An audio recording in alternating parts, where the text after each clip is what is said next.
Nah, ini adalah tayangan saya tentang translasi dalam praktek ya, translation in practice yang kasus pertama adalah gang kreatif atau sebetulnya sih sebenarnya instalasi kreatif di Kampung Dago Pojok ya.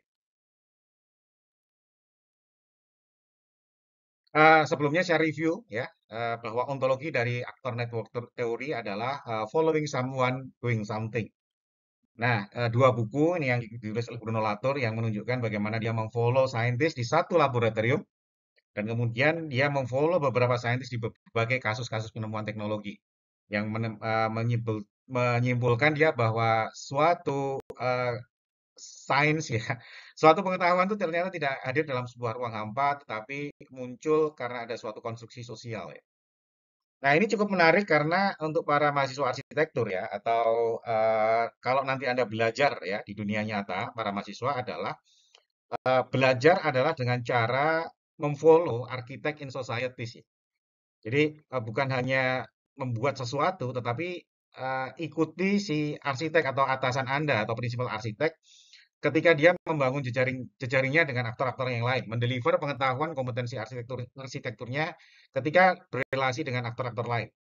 Ini satu manfaat ketika ANT menjadi sebuah pengetahuan yang terdeliver kepada mahasiswa. Nah, tentu selain itu ada juga para aktivis di sini adalah memfollow, mengikuti tokoh-tokoh yang memang menggerakkan masyarakat ya.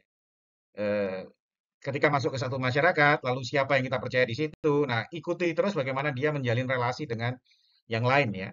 Oke, saya jadi teringat ya, saya punya sepupu, anak kepala desa, itu ya saya jadi tidak memfollow secara khusus, tetapi ketika main kemana-mana, itu menunjukkan sepupu saya itu akseptannya tinggi sebagai putra kepala desa, karena di setiap sudut di desanya itu dia disapa ya oleh teman-teman sebayanya. Jadi tidak sombong, tidak arogan ya.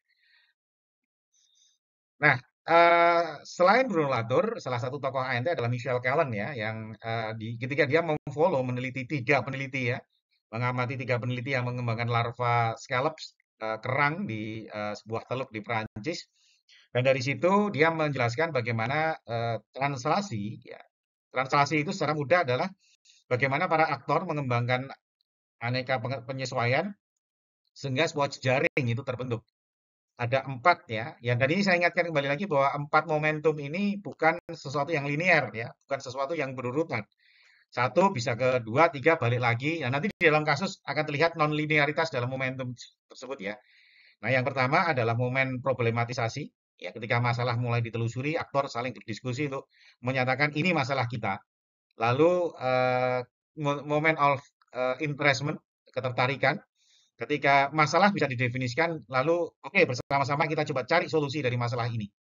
Dan yang ketiga adalah enrollment, keikutsertaan. Ketika dalam sebuah masalah tertentu, masing-masing aktor akan menentukan dirinya posisinya di mana terhadap aktor yang lain. Dan yang keempat adalah mobilisasi, ya, di mana siapa saja yang kemudian terlibat dan siapa saja yang kemudian mundur tidak ikut. Oke, ini kasus pertama ya dari saya. Program pengabdian masyarakat 2013 membuat instalasi kreatif di Kampung Dago Pojok ya. Konteks politik Kota Bandung saat itu lagi panas ya, lagi hangat ya. Di satu sisi wali kota terpilih ya saat itu dan sudah menjalankan programnya Pak Ridwan Kamil gencar sekali mengumandangkan Bandung sebagai kota kreatif. Ya, jadi itu memang banyak potensi komunitas-komunitas kreatif. Nah, namun eh, ini juga ketika Pak Ridwan Kamil jadi wali kota adalah tokoh politis. Dia menguasai sumber daya kota ya, anggaran, kekuatan, dan banyak yang dimanfaatkan atau memanfaatkan itu untuk kepentingan tertentu. Itu yang disebut kontroversi. Di sini saya akan sangat hati-hati ya masuk di situ karena khawatir nanti ini akan dimanfaatkan oleh siapa, atau justru saya akan memanfaatkan siapa gitu ya. Oke, nah karena banyak kontroversi ini masuk ke kampung itu pendekatan partisipatori ya, yang konvensional yang harus melibatkan masyarakat menjadi tidak relevan gitu ya, menjadi sangat sulit untuk diterapkan karena siapa yang akan diajak ya? Karena eh, ya kalau kita kan punya idealisme mungkin sebagai arsitek, tapi ketika sudah masuk ke dalam sebuah program dan ada anggarannya, nah sering orang ya apalagi di masyarakat kita anggaran yang disasar adalah anggarannya bukan programnya, dan ini terjadi ya. Konflik kepentingan tinggi karena ada kontestasi di situ. Siapa yang diuntungkan ketika ada isu kreatif ya, jadi popularitasnya tambah tinggi gitu ya. Gitu. Nah, yang kedua adalah di universitas sendiri terlalu apa ya punya keterbatasan kan hanya 1 tahun. Saya tidak full time di situ sehingga pendampingan ala participatory nggak cukup ya, tidak memadai. Disitulah saya menggunakan pendekatan ANT supaya ada konsep framing itu saya masih belajar ya, sehingga memilih aktor mana yang diajak sekaligus aktor mana yang tidak diajak. Nah, pertama kali ya ini tadi yang sebelah kanan adalah slide di mana kontroversi itu terjadi ya. Ya, salah satu ditulis oleh teman saya Frans Ari Prasetyo yang mengkritik keras Ridwan Kamil sampai sekarang. Ya, kalau di gambar atas itu ada Pak Ridwan Kamil dan ada Kang Ahmad Jabaril sebagai penggiat Kampung Dago Pojok. Ya, mereka saling berkoordinasi, saling memposisikan diri karena Pak Ridwan Kamil membutuhkan prestasi Kang Rahmat Jabaril untuk meneguhkan Bandung sebagai kota kreatif. Sementara Kang Rahmat juga membutuhkan support dari Kang Emil untuk exposure ya, sehingga sponsor masuk ya. Eh, saya pikir relasinya masih fair ya, meskipun ada kesan saling memanfaatkan gitu, tapi masih relatif masih fair karena masing-masing bisa mendapatkan keuntungan. Ya, ini tapi ya, apa dalam dalam pembicaraannya akan banyak sekali menyinyir ya, saling menyindir segala macam, saling apa mengkritik satu sama lain ya karena dua-duanya juga butuh popularitas, butuh exposure, ada masyarakat. Nah, langkah pertama ketika universitas bergerak ya, relatif saya sebagai peneliti dari universitas tidak punya kepentingan kecuali tadi pengabdian masyarakat. Nah, makanya Anda lihat di situ Kang Rahmat yang gondrong dan saya yang rapi itu terlihat bagaimana dua dunia yang berbeda ya. Saya dalam dunia formal yang begitu apa rapi, teratur, sementara Kang Rahmat dalam dunia yang penuh rebel. Lihat lukisan-lukisan beliau hitam gitu kan, memperjuangkan yang termarginalkan gitu. Nah, ada Franz yang memotret itu adalah Franz ya, yang mempercaya Franz itu adalah tokoh di grassroots yang percaya sama Kang Rahmat. Saat itu lagi sekolah S2 sehingga dia juga bisa korelasi berhubungan dengan saya yang sangat akademis. Ya, Franz sangat penting di dalam menjamin ini dalam problematisasi itu karena dengan recognize dari Franz maka Kang Rahmat bisa percaya saya dan saya bisa percaya Kang Rahmat. Nah, oke. Nah, karena supaya tadi karena kontroversinya begitu tinggi, yang saya lakukan melakukan penelitian dulu awal ya. Yang saya jadikan rujukan ada tulisan Franz ketika dia sebelum ada saya menyelenggarakan Kampung Dago Pojok dan ini sebelum Pak Ridwan Kamil jadi wali kota, sebelum ada isu kota kreatif, di mana artis-artis dari luar negeri ya itu datang dan menjadikan Kampung Dago Pojok itu sebagai tempat untuk ekspresi mereka. Nah, kemudian saya tuliskan kembali lalu peran arsitekturnya ada di mana gitu ya, dari apa yang sudah diteliti Franz. Dan saya temukan ternyata memang ketokohan Kang Rahmat ini jadi tokoh sentral ya. Jadi akhirnya tempat-tempat yang di mana event kreatif diselenggarakan itu tidak pernah jauh atau bahkan di dalam rumahnya Kang Rahmat. Jadi Kang Rahmat itu punya rumah, rumahnya jadi perpustakaan, anak-anak SD ada di situ, anak-anak SD kemudian melibatkan orang tua, kreativitas muncul dari situ karena ada resistensi dari para orang tua terhadap movement atau gerakan dari Kang Rahmat. Ini mau ngapain orang di sini gitu kan? Kita hidup susah mau diajak gerak, tapi lewat anak-anak pesan tentang kreativitas tersalurkan. Akhirnya masyarakat bergerak, komunitas seni bergerak di situ. Tapi saya amati semua eventnya itu berlangsung di daerah yang tidak jauh dari rumahnya Kang Rahmat atau bahkan di rumahnya Kang Rahmat. Ini masalah kontrol ya, karena jauh ya kan di kampung itu banyak kepentingan dan ya saya harus sampaikan bahwa banyak preman juga di situ. Sehingga kalau jauh gitu bisa lose of control dan nanti akan ada konflik. Ini sangat sangat isu sangat sensitif karena kampung itu masyarakat termarginalkan ya, baik secara ekonomi maupun secara pengetahuan. Oke. Nah, sebelumnya saya sudah sempat ya sampaikan OPP ya, Obligatory Passage Point ya. Saluran sempit yang semua aktor lewat. Nah, ini sebelum saya masuk ke dalam Kampung Dago Pojok sudah dikenali bahwa rumah Kang Rahmat itu menjadi sangat sentral dalam Kampung Kreatif Dago Pojok. Nah, kemudian ketika proyek terjadi saya libatkan mahasiswa ya. Sebelumnya saya juga survei lalu diputuskan di belakang ya akhirnya setelah di beberapa event sebelumnya yang dikembangkan adalah di depan untuk event. Nah, kita coba create yang di belakang. Ini tugas mahasiswa, tidak ada tornya langsung dicatat di lapangan. Mahasiswa ketemu langsung dengan ibu-ibu ya di belakang. Jadi langsung suasananya seperti apa. Nah, di satu gambar tengah itu yang pakai baju putih kotak-kotak adalah kontraktornya, karena nanti dari program pengabdian masyarakat harus menginstal produk tertentu yang biayanya sangat terbatas, ya, tetapi harus punya manfaat. Jadi kontraktornya pun sudah sajak lipat dari awal karena nanti itu hitung-hitungan uang itu dia. Jadi tidak lagi apa? Tidak mendesain kemudian biayanya berapa, tapi dari awal biayanya sekian, desainnya sekian, jadi apa enggak gitu ya. Itu. Nah, ini akhirnya banyak aktor yang terlibat dan kesentralan Kang Rahmat itu menjadi penting. Ya, namun juga tidak semuanya ya. Misalnya ketika saya melibatkan mahasiswa di situ, mahasiswa tidak kepentingan dengan kampung dagu pojok ya. Mereka lebih punya berkepentingan dengan ilmu dan tentu saja nilai ya. Sementara saya sendiri lebih kepada program pengabdian masyarakat dan publikasi ilmiah. Gitu. Nah, kalau Kang Rahmat jelas ya, dia Kampung Dago Pojok itu bisa berkibar dan akan ada festival Dago Pojok yang di mana instalasi ini akan dipamerkan bersama dengan peserta yang lain.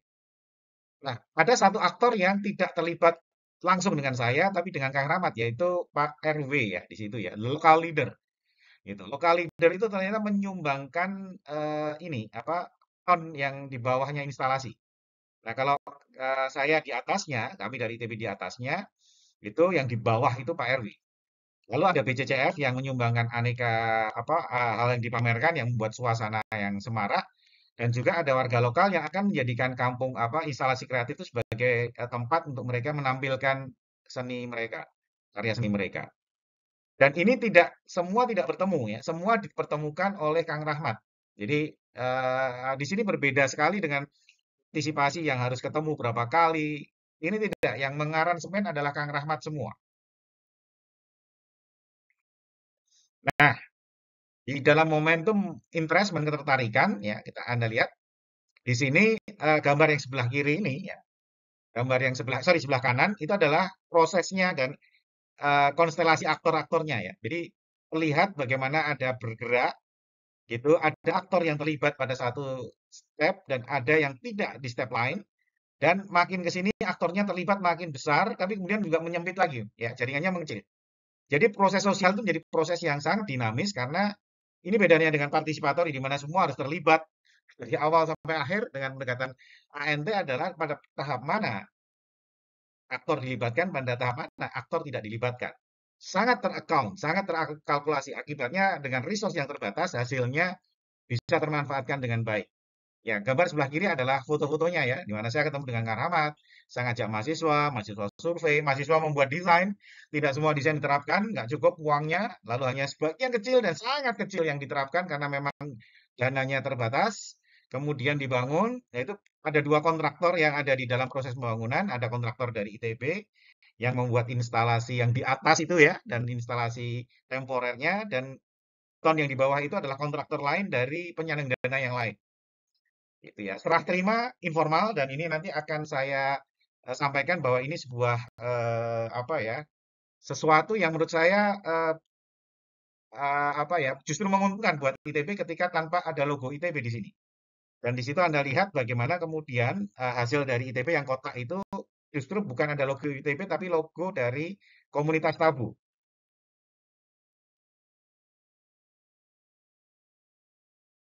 Nah, momen on of enrollment-nya, keikutsertaannya itu terlihat betul di Festival Dago Pojok. Ya, kita lihat sangat ramai, gangnya ada di situ, event-eventnya ada di depan dan serah terima hanya informal ya, tidak ada yang formal. Tidak, kami memilih tidak formal harus pakai surat terus ada logo ITB di dalam barang yang kami serahkan. Apa waktu itu intuisi saya dengan asisten, yuk kita gini aja deh, nggak usah pakai logo ITB ya, udah gitu ya.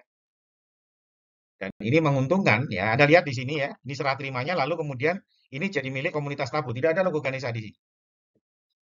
Ya, dan inilah yang membuat ITB selamat karena ternyata ternyata di situ setiap logo itu ada ormas yang datang ke Kang Rahmat dan ada harganya. Jadi ketika ITB tanpa ada logo di situ langsung diserahkan komunitas tabu maka tidak ada charge karena ormas mengira atau mengasumsikan setiap logo yang ada di situ ada uang yang diserahkan. Itu. Jadi ada di tempat lain yang menyertakan logo dan tidak memberikan dana, akhirnya Kang Rahmat tombok ya karena ormas ya organisasi masyarakat meminta bahwa ini ada logo berarti ada uang. Nah, masalah berikutnya apa judul muncul karena ketokohan Kang Rahmat. Ya sampai sekarang masih belum terselesaikan karena akhirnya tokoh sentral itu eh, membuat ketergantungan yang sangat tinggi dari warga terhadap Kang Rahmat ya. Nah, kemudian juga saya melibatkan mahasiswa saat itu belum mendapatkan prestasi ya kayak MBKM saat ini kan membawa mahasiswa keluar itu justru dihargai. Kalau dulu malah dicurigai itu. Ngapain bawa mahasiswa keluar gitu. Nah, juga ada kekhawatiran ya siapa memanfaatkan siapa sangat kuat di situ ya karena klaim main klaim gitu ya. Waduh ini apalagi mau jadi UNESCO ya siapa mengerjakan apa gitu tapi yang dapat nama siapa gitu. Artinya ini dari sekian dan berbagai kontroversi yang muncul dalam upaya kolektif ya.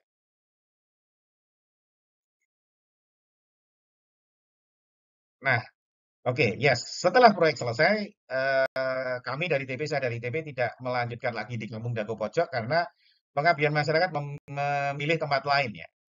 Ya, jadi bukan apa selesai bukan karena nggak mau membantu, tetapi memilih tempat lain. Nah, terus bagaimana kita mengontrol? Ya, kita memanfaatkan media sosial. Jadi yang mempost itu Kang Rahmat. Tentu yang dipost bukan sumbangan dari ITB, tapi eventnya. Tetapi dalam foto-foto itu tetap ada apa istilahnya waktu itu kami adalah multi purpose box ya. Eh, Kotak serbaguna itu selalu muncul ya dan gunanya macam-macam. Jadi apa Kang Rahmat concernnya adalah aktivitas, saya melihatnya adalah pemanfaatan dari apa yang kami sumbangkan untuk mendukung kreativitas ya, event-event kreatif di Dago Pojok. Nah, kemudian ya masa berganti setelah saya datang ke situ, instalasi ini karena usia sudah lapuk ya, kemudian tidak terpakai lagi karena memang temporer ya, itu. Nah, tetapi modal sosialnya masih berlanjut ya. Ketika saya menjabat sebagai wakil ketua IAI Jabar, ada talk show membangun berbagai komunitas, Kang Rahmat saya undang. Kemudian ketika Pak Manfredo datang di ITB ketika ujian, beberapa mahasiswa saya ajak dan kuliahnya di kampung ya, boleh kuliah di kampung itu something ya. Masih terkesan buat Pak Manfredo ya, weh aku diajak kuliah di kampung gitu ya. Nah kemudian saya sendiri diminta sebagai pembicara di satu kelas seni dan filsafat seni ya, yang namanya Gerbong Bawah Tanah itu dari Kang Rahmat. Jadi meskipun kegiatan berakhir, silaturahmi tidak berakhir. Nah, ini kira-kira lesson learn-nya ya. Memang di sini ketergantungan dengan Kang Rahmat menjadi tinggi sehingga saya hanya berkontribusi. ITB hanya berkontribusi membantu orang lokal yang sudah mampu mengembangkan komunitas ya. Nah, meskipun demikian, baik Kang Rahmat dan saya memposting, mempublikasikan pengetahuan yang didapatkan ke dalam media sosial masing-masing ya. Kalau dari saya ya Scientific Publication, kalau Kang Rahmat di media sosial. Dan ini cukup menarik karena publikasi itu menjadi semacam pertanggungjawaban publik. Jadi bukan sekedar pamer gitu, tapi apa yang sudah kita hasilkan dan bagaimana publik bisa mengetahui apa yang sudah kita hasilkan. Nah, di sini tadi yang saya lihat bahwa yang saya sampaikan bahwa relasi saya, jejaring saya dengan Kampung Dago Pojok masih berlangsung sampai sekarang, bukan karena kami dekat. Ya, iya jarak ya dunia yang berbeda ya, dunia kampus yang sangat rapi, sangat disiplin, dengan dunia seni bawah tanah ya, gerbong bawah tanah yang sangat rebel, gondrong, hitam, memberontak ya, rebel gitu. Kok bisa bersatu? Kok bisa bersilaturahmi? Karena ada sesuatu yang diperjuangkan, ada apa yang diperjuangkan yang sama nilainya sama ya. Nah, sehingga itu saya sebut sebagai cultural capital. Ya, jadi cultural capital ada 4 macam ya, skill, kemampuan, knowledge, pengetahuan, manners, dan yang terakhir yang paling penting adalah kredensial, yaitu mandat atau dalam bahasa lain saya menyebutkan sebagai kepercayaan. Jadi Kang Rahmat percaya saya karena saya punya sesuatu, punya pengetahuan yang pantas diperjuangkan. Kang Rahmat juga saya respect dengan Kang Rahmat karena beliau juga punya pengetahuan, punya manners, sesuatu yang pantas juga untuk dibanggakan dan beliau bisa saya pelajari dan Kang Rahmat juga bisa belajar dari saya untuk sama-sama mengembangkan masyarakat di tempat masing-masing ya. Nah, dalam dunia sosial yang rumit ini, pengetahuan, tata krama, dan terutama kredensial, kepercayaan itu berperan penting ketika kita dipercaya oleh orang lain. Itu kasus yang pertama. Nah, ya, saya akan presentasikan kasus yang kedua. Pasar Purnama di Kampung Areng di Lembang. Nah, ini sudah 2000 tadi di Kampung Dagu Pojok 2013, kalau ini 2018 sehingga banyak perbaikan gitu sehingga kolektivitasnya ya melepaskan diri dari ketergantungan seseorang itu bisa lebih diperbaiki sehingga di sesi yang kedua di kasus yang kedua desain ini atau kegiatan pengabdian masyarakat ini lebih bisa membangun kolektivitas ya. Stay tune, saya lanjutkan di sesi yang kedua.